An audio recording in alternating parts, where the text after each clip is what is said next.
Mathilde Munoz, le 5-7.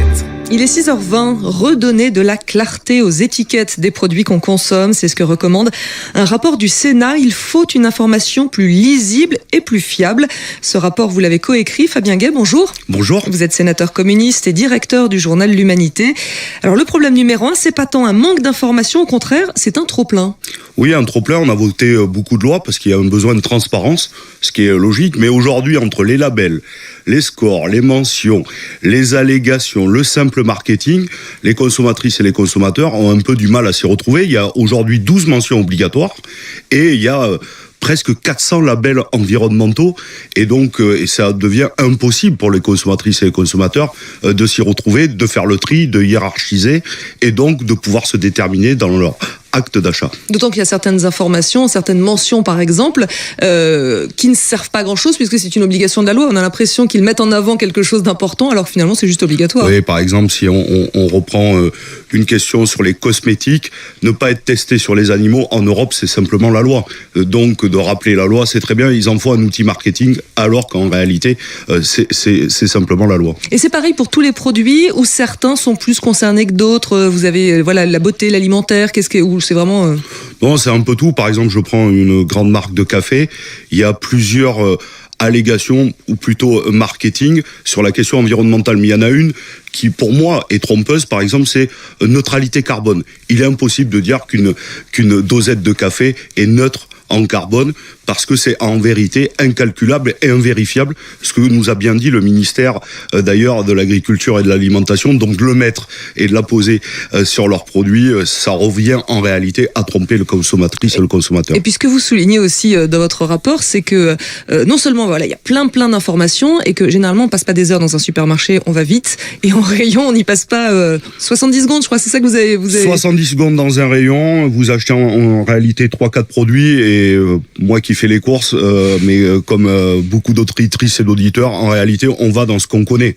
On va, si je reprends les pâtes, on va dans le rayon de pâtes et en général, on rachète la même marque. Et on prend pas le temps de lire les étiquettes. Et on prend en réalité peu de temps pour lire l'étiquette. Alors faisons un point sur les labels. Il y a combien de labels en France ? Vous en avez identifié combien ? Alors il y en a beaucoup.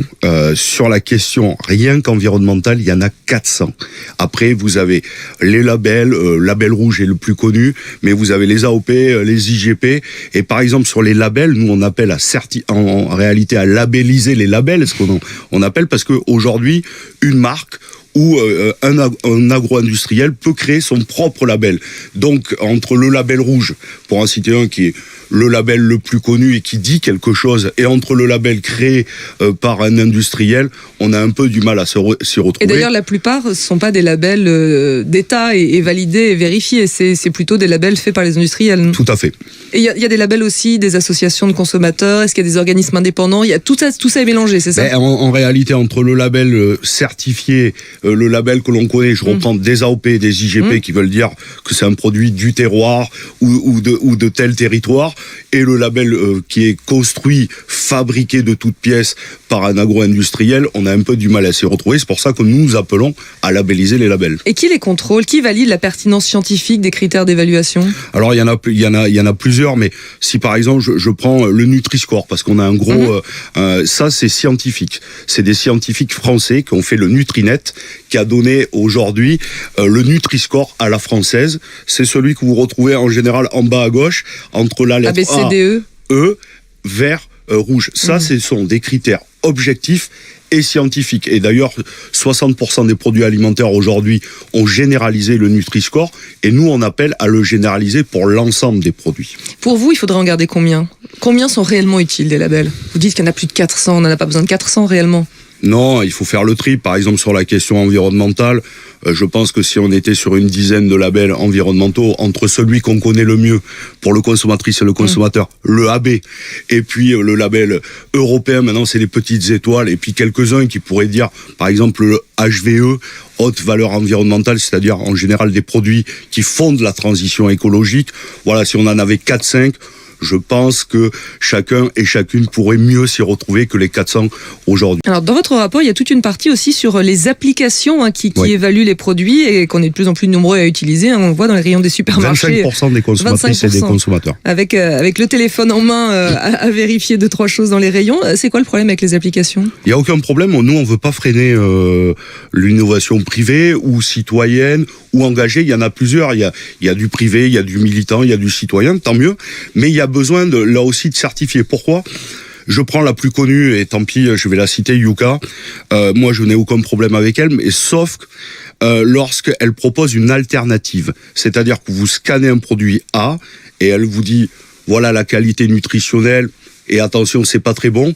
On vous propose une alternative B, ou C, ou D. Ça, pour le coup, il y a besoin de transparence de l'algorithme. Comment le produit B, C ou D vous est proposé ?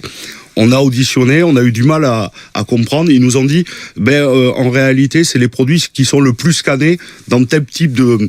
Par exemple, si on reprend les jambons, on scanne tous les jambons et on propose l'alternative qui a été le plus scannée. Nous, on pense qu'il y a besoin de transparence de l'algorithme, d'avoir un cahier des charges des pouvoirs publics qui puisse certifier un certain nombre d'applications. Et le gendarme de tout ça, c'est la DGCCRF, la direction de parent pauvre. Voilà, de la concurrence, de la répression des fraudes. Le parent pauvre, dites-vous, combien de personnes travaillent actuellement sur ce sujet ? Très peu. On a du mal à savoir parce que la DGCCRF s'occupe de beaucoup de choses. Ouais. Elle peut vérifier les cahiers des charges, elle peut faire les contrôles sanitaires. Il y a les scandales Buitoni, Ferrero et tant d'autres. Et puis, elle contrôle aussi les mentions et l'étiquetage. Et en réalité, ils nous ont dit déjà, il y a très peu de personnel, c'est 1000 à 1500. Tout compris. Ouais, tout compris. Et ça veut dire qu'il y a du personnel sur terrain, mais aussi du personnel, je dirais, dans le ministère, ce qui est normal. Donc très peu d'agents sur le terrain. Et sur la question du contrôle des mentions, parfois c'est un par département. Et les effectifs ont baissé ces dernières années. Vous réclamez aussi plus de moyens pour les associations de consommateurs parce que là aussi les dotations ont été réduites. Vous qui naviguez dans les hautes sphères politiques, est-ce que ça vous semble à l'ordre du jour, ces préoccupations, cette envie de remettre des moyens sur le contrôle ? Ah ben non, on va plutôt vers moins. Quand on dit et le pouvoir public et les politiques, pas toutes et tous, mais lorsque la droite dit qu'il faut diminuer le nombre de fonctionnaires, il faut toujours dire où ça va. C'est moins dans l'éducation nationale, c'est moins dans la police, moins dans la justice et moins dans les contrôles sanitaires. Et donc c'est vrai qu'on a perdu beaucoup d'agents sur ces 10 dernières années. Et nous, par exemple, nous invitons, mais j'avais déjà fait un rapport sur les faussetés cachées données aux associations en 2019. Je pointais déjà le manque de contrôle et je disais qu'il fallait remettre des moyens. Donc ça, c'est un choix politique. Il y a un budget rectificatif qui va être adopté en juillet. Je poserai un amendement pour donner des moyens, notamment à la DGCCRF. Fabien Gay, il nous reste une trentaine de secondes. Une dernière question, est-ce que c'est une maladie très française, toutes ces étiquettes archi complètes avec plein d'informations, et est-ce qu'il y a une harmonisation européenne ? Alors par exemple sur le Nutri-Score, j'y reviens, il y a plusieurs Nutri-Score dans le monde.